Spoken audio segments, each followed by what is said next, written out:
नमस्कार, authentic dish मध्ये तुम्हा सगळ्यांचं खूप खूप मनापासून स्वागत। उन्हाळा सुरू झालेला आहे, कैरीचा सीझनही चालू आहे। बाजारामध्ये खूप मोठ्या प्रमाणात कैऱ्या विकायला आलेल्या दिसतात, त्यामुळे घराघरांमध्ये कैरीचे वेगवेगळे पदार्थ बनवले जातात। आता त्यापैकीच एक पदार्थ म्हणजे गुळ आणि कैरीचा वापर करून केलेला मस्त असा चटपटीत रसरशीत गुळांबा। आता हा गुळांबा आपण वर्षभर साठवून ठेवू शकतो, त्यामुळे लहान मुलांना बाहेरचे वेगवेगळे सॉसेस आणि जाम देण्यापेक्षा तुम्ही चपाती सोबत खाण्यासाठी हा गुळांबा नक्कीच देऊ शकता। पण गुळांबा वर्षभर टिकावा, लवकर खराब होऊ नये यासाठी काय करायचं हे मी आजच्या व्हिडिओमध्ये सांगितलेलं आहे। त्यासाठी व्हिडिओ शेवटपर्यंत पाहत राहा आणि व्हिडिओ आवडला तर व्हिडिओला लाईक करायला विसरू नका। चला तर मग पटकन आजच्या रेसिपीला सुरुवात करूयात।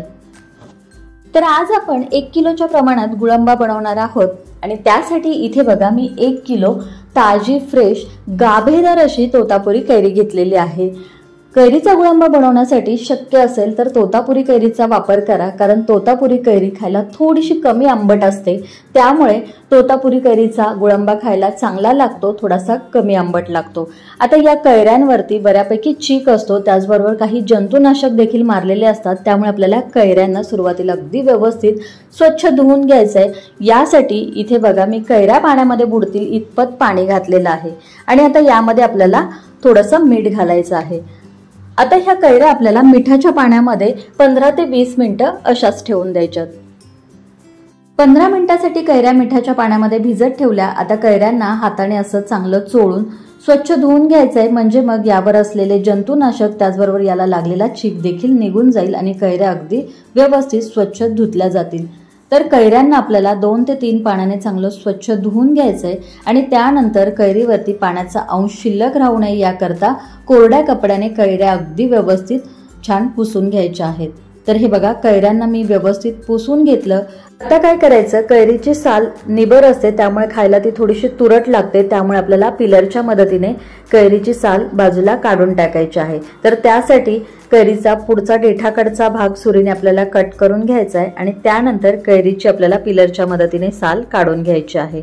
बरेच जण कैरीची साल न काढता कैरी तशीच किसून घेतात, पण त्यामुळे कैरीचा गुळांबा खायला थोडासा तुरट लागू शकतो, त्यामुळे बघा अशी ही कैरीची साल पिलरने आपल्याला बाजूला काढून घ्यायची आहे।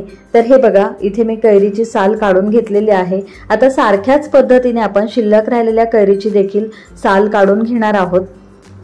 सगळ्या कैऱ्यांची सालं काढून झाली। आता कैरी आपल्याला किसून घ्यायची, तर कैरी किसण्यासाठी आपल्याला किसणीच्या या मोठ्या छिद्रांचा वापर करायचा आहे, म्हणजे मग कैरीचा किस छान असा लांबसडक किसला जातो आणि त्याचबरोबर आपला गुळांबा मस्त लच्छेदार बनून तयार होतो। खायला देखील गुळांबा खूप छान लागतो। तर हे बघा कैरी किसणीवर पकडताना उभी न पकडता अशी आडवी पकडायची, म्हणजे मग कैरीचा किस छान असा लांबसडक बनून तयार होतो। हे बघा मोठ्या मोठ्या तुकड्यांमध्ये असा हा कैरीचा किस किसला गेलेला आहे। मस्त लांबसडक कैरीचा किस तयार झालाय। आता सगळ्या कैऱ्या आपण अशाच पद्धतीने छान अशा किसून घेऊ। तर हे बघा 4ही कैऱ्या किसून याचा मस्त असा लांबसडक किस तयार करून घेतलेला आहे।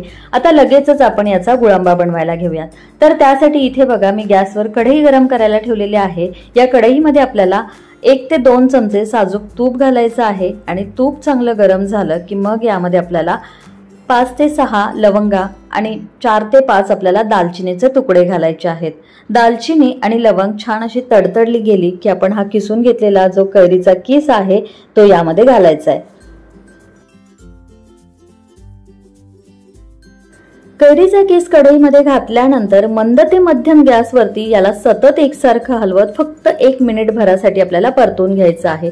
फक्त 1 मिनिट भर याला आपण परतून घेणार आहोत, त्यापेक्षा जास्त नाही। कैरीचा किस 1 मिनिट भरासाठी परतून घेतला। आता यामध्ये आपल्याला गुळ घालायचा आहे। तर हे बघा इथे मी 750 ग्रॅम इतका गुळ बारीक चिरून घेतलेला आहे। गुळ घेताना आपल्याला बारीक किसून घ्यायचा आहे किंवा चिरून घ्यायचा, म्हणजे मग तो पटकन वितळला जातो। आता हा गुळ आपल्याला कढईमध्ये काढून घ्यायचा आहे। तर 1 किलो कैरीसाठी इथे मी 750 ग्रॅम इतका गुळ वापरलेला आहे। कैरी जरी आपण 1 किलो प्रमाणात घेतलेली असली तरी देखील कैरी किसल्यानंतर कैरीचा जो बाठा आहे किंवा कोय आहे ती बाजूला काढल्यानंतर कैरीचा किस देखील 750 ग्रॅम शिल्लक राहतो। त्यामुळे 750 ग्रॅम कैरीच्या किसासाठी इथे मी 750 ग्रॅम इतकाच गुळ वापरलेला आहे, म्हणजेच कैरीचा किस आणि गुळ याचं प्रमाण इथे मी सारखंच घेतलेलं आहे। आता गूळ यामध्ये घातला की याला आपल्याला व्यवस्थित मिक्स करून घ्यायचंय आणि त्यानंतर या मिश्रणाला सतत एकसारखं हलवत राहायचंय जोपर्यंत गुळाला पाणी सुटत नाही तोपर्यंत। आता गुळांबा बनवण्यासाठी आपल्याला कोणत्या रंगाचा गूळ वापरायचा यासाठी खास टिप, तर गूळ घेताना आपल्याला खूप जास्त डार्क रंगाचा गूळ घ्यायचा नाही, नाहीतर गुळांबा आपला खूप जास्त डार्क रंगाचा बनून तयार होतो। त्यासाठी थोड्याशा फिक्कट रंगाच्या गुळाचा आपल्याला वापर करायचा आहे, किंवा जर का तुमच्याकडे खूप जास्त डार्क रंगाचा गूळ असेल तर तुम्ही अर्धी साखर आणि अर्धा गूळ वापरू शकता, जेणेकरून तुमचा गुळांबा मस्त असा बनून तयार होईल, खूप जास्त डार्क होणार नाही। तर हे बघा 2 ते 3 मिनिटं याला परतून घेतल्यानंतर गूळ वितळायला सुरुवात झालेली आहे आणि याला बऱ्यापैकी पाणी सुटलेलं आहे। याला आणखीन थोड्या वेळासाठी शिजवून घेऊ। तर हे बघा 10 ते 15 मिनिटांसाठी हे मिश्रण मी शिजवून घेतलंय। तर गूळ पूर्णपणे वितळलेला आहे आणि या मिश्रणाचा रंग थोडासा डार्क झालेला आहे, पण हे अजून पूर्णपणे शिजलेलं नाहीये, कारण यामध्ये थोडासा पाण्याचा अंश शिल्लक आहे। गुळांबा वर्षभर टिकावा याकरता तो व्यवस्थित शिजवून घेणं गरजेचं आहे, म्हणून मी याला पुन्हा एकदा 10 ते 12 मिनिटं शिजवून घेणार आहे। तर हे बघा आणखीन 10 मिनिटं हे मिश्रण मी शिजवून घेतलं आणि त्यानंतर तुम्ही इथे बघू शकता यातलं पाणी बऱ्यापैकी आटलेलं आहे आणि त्याचबरोबर याचा रंग देखील थोडासा डार्क देखील झालेला आहे। याच कन्सिस्टन्सीमध्ये आपल्याला गुळांबा शिजवून घ्यायचा आहे, यापेक्षा जास्त नाही, कारण जेव्हा गुळांबा थंड होतं तेव्हा हे मिश्रण आणखीन घट्ट होतं। त्यामुळे जर आपल्याला रसरशीत गुळांबा हवा असेल तर आपल्याला हे मिश्रण असंच शिजवून घ्यायचं आहे। आता आपला गुळांबा व्यवस्थित शिजलाय की नाही, यामध्ये पाण्याचा अंश तर शिल्लक नाही ना, हे कसं चेक करायचं, तर बोटावर गुळाचा पाक घ्यायचा आणि 2 बोटांच्या मध्ये हा पाक असा खेचला गेला तर यामध्ये जर एक तार तयार होत असेल तर आपला गुळांबा अगदी व्यवस्थित शिजला गेलेला आहे असं समजावं, आणि जर यामध्ये तार निघत नसेल तर गुळांबा आणखीन थोडासा शिजवून घ्यायला काही हरकत नाही। आता यामध्ये आपल्याला एक छोटा चमचा साखरयुक्त विलायची पावडर घालायची आणि त्याचबरोबर छोटा पाव चमचा आपल्याला यामध्ये काळं मीठ घालायचंय, जेणेकरून आपला मुरंबा मस्त चटपटीत लागेल। काळं मीठ नसेल तर तुम्ही आपलं रोजच्या वापरातलं साधं मीठ घातलं तरी देखील चालेल। आता आपल्याला हे व्यवस्थित यामध्ये चांगलं मिक्स करून घ्यायचंय आणि हे छान असं मिक्स करून घेतलं की लगेचच आपल्याला गॅस बंद करायचा आहे।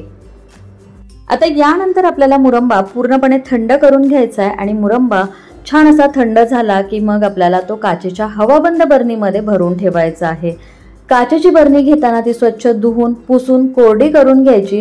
हवं असेल तर तुम्ही बरणीला उन्हामध्ये देखील सुकून घेऊ शकता, जेणेकरून यामध्ये अजिबात मॉइश्चर राहणार नाही। आणि त्यानंतरच मग काचेच्या बरणीमध्ये मुरंबा भरायचा आणि झाकण लावून याला वर्षभर हवाबंद बरणीमध्ये छान असं साठवून ठेवायचं आहे। अशा पद्धतीने मुरंबा तुम्ही साठवून ठेवला तर तो वर्षभर आरामात टिकतो, अजिबात खराब होत नाही। तर तुम्हाला आजची ही रेसिपी कशी वाटली हे कमेंट करून जरूर कळवा। व्हिडिओ आवडला असेल तर व्हिडिओला लाईक करा, शेअर करा आणि त्याचबरोबर अशाच नवनवीन रेसिपीज पाहायला तुम्हाला आवडत असतील तर चॅनलला सबस्क्राईब करायला विसरू नका। पुन्हा भेटूया अशाच एका छानशा रेसिपी सोबत, तोपर्यंत धन्यवाद।